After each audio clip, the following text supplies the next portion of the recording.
is. Matt, pleasure to meet you. How you doing? Nice one, thanks for coming, man. Pleasure. I've come to realise I'm wearing completely the wrong colours to step into your gym. Just about to say, man, you can't let that in here. No, I know. Right, you're going to let me off. I'm a nice guy, don't hurt me. I'll let you off, don't worry, Should we have a chat? Yeah, let's go for it. Fine. Nice one.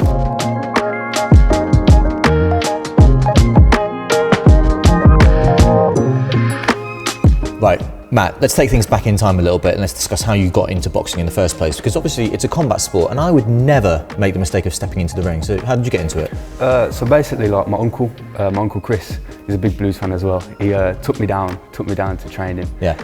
And it just started from there, to be fair. Like I originally started just to lose weight, to be fair, and just stuff like that, but I just found love for it. Yeah. And over time I was just sparring and training.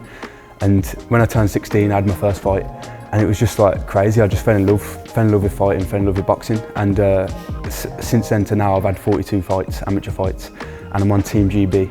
So it's just, I've had everything I've wished for, really. And having like Blues come down, giving me an interview and stuff like that, it's just like, it's like that childhood back then, that childhood dreams just come true, really. And it's just crazy, like, and my Uncle Chris will be so proud now, just seeing this, and it's just like great, to be fair. That's like, beautiful. I mean, you're only 21 years old and you've still got the world at your feet. What are your prospects? Because I mean, obviously, you're the national English amateur boxing champion, which is incredible at your age. So what are the prospects? You've got the Olympics in 2 years' time as well. Yeah, definitely. This year has just been, well, last year, 2025, it's just been absolutely crazy. Like, I won the National Amateur Championships, which is like England's amateurs, like all of England amateurs. Amazing. I won that. And then I went on to Tri-Nations, so then I was best in the UK.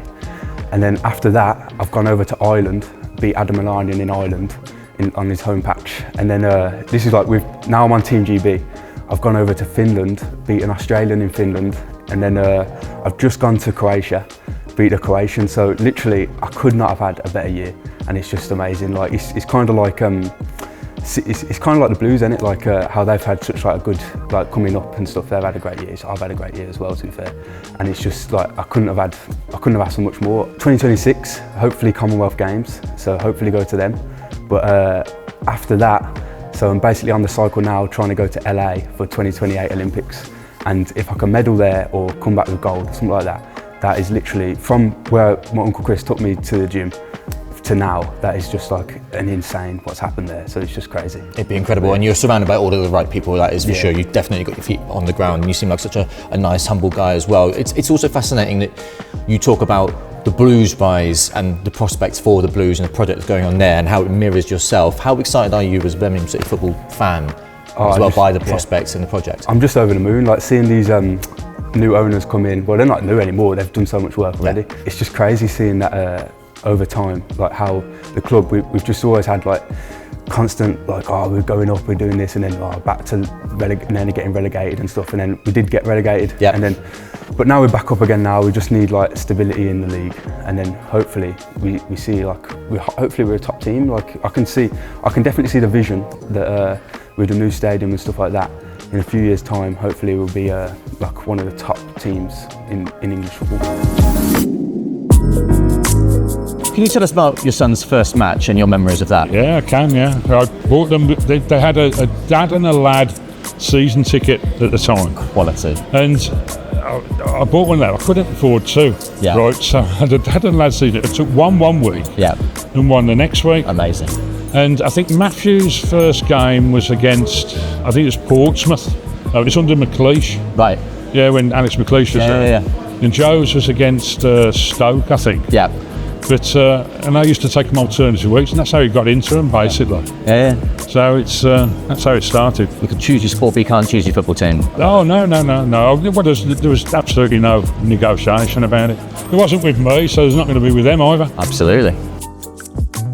You were at the 2011 League Cup final, and your dad was telling us about that as well, about how you would have been, what, 8 or 9 at the time? Yeah, that was crazy. Like, I can remember that like clearly as well. Like, I can remember standing there with all my family went. Like, it was just crazy. And winning that was just like amazing. I remember over Fanny Martins doing the backflips and all that. It was just amazing. You say you got Blues literally engraved in you, and that is on you as well, literally with your somebody incredible there. tattoo as well. Yeah. Let's talk about the city as well, because you mentioned the project that's going on that Tom Wagner is leading, and it doesn't just impact the football club, it impacts Birmingham City as well. What does the city mean to you?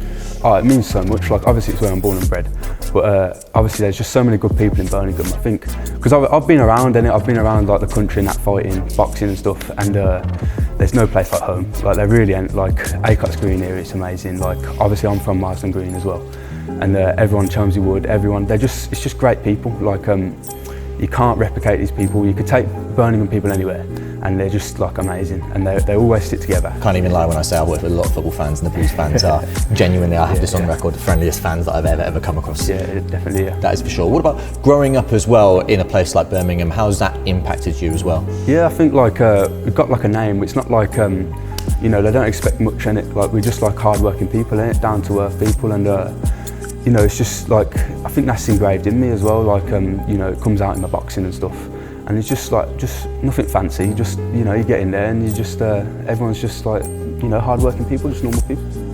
So obviously you're only 21 years old and you've got the world at your feet, and there's obviously the Olympics in a couple of years' time in LA. Are you targeting that? Yeah, definitely. I think LA 2028, it will be insane to get there, and it's a massive goal. And obviously with all like the American ownership and that with the club now, it's just crazy. And it would be amazing just to get to LA and get gold, because everyone knows like Anthony Joshua and stuff like that, and obviously Rob McCracken, like, he's looking over me in Sheffield when I'm training there to get to them goals. And obviously I've got Max McCracken here as well looking over me, so it's like, it's really good, to be fair. Like, and I feel like I've got good chances to get there, but I just need to keep working, keep chipping away. And like, I just got to thank everyone for supporting me. Like, all the messages that everyone's been sending me, like, especially from the Blues fans and all them, they've been sending me so many messages, and I've just got to say, like, oh, thank you to everyone. You know, it's hard to reply to them all when I'm busy training and that, but when I get round to you all, like, there's nothing I need more than that, like, them thanking me and stuff, and supporting me, and it's just crazy. But yeah. Max, can you tell us about yours and Matt's relationship into like how that came to be, you becoming his trainer? Yeah, I was at a show in Leamington Spa, an amateur show, and there's a lad there called Joe Bourne, a super heavyweight, very heavy-handed, a real good puncher, and he fought Matt on that bill.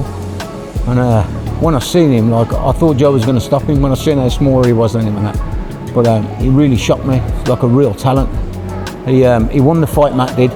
Gave Joe a standing count in the third round, and really shocked the crowd there, because Joe had sold the place out.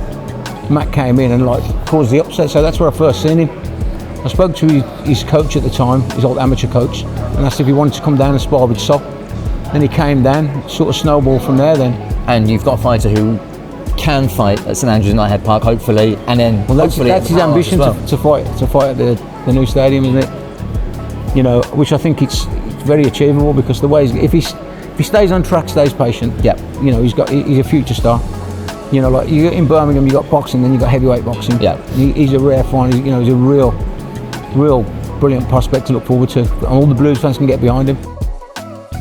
Speaking of the project, speaking of the future, new stadium on the horizon. I mean, it'd be one thing for you to fight at St Andrews at Knighthead Park, but also the new stadium as well. Yeah, it's just crazy. Like, you know, obviously, like, that's why I've known the Blues and that, like, obviously where we are now, but to have a new stadium being built is absolutely insane. And I think, like, people saying, oh, you want to fight there and that, but you'd need a lot of fans to sell that out, and it's just crazy. Like, it's going to be massive. And obviously Birmingham, it's quite rich with boxing as well. Like, you've got like Ibrahim Spider and that, like, obviously all them, and Conor Tierney, I don't know if, like, you know, bare knuckle.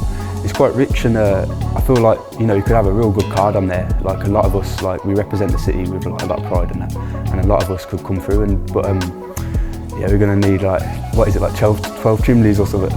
Something like that, yeah. Oh man, yeah, it's gonna be crazy. But yeah, once that is built, it's going to be absolutely insane. And I think it's just, I say with every fan in it, I think every fan would agree.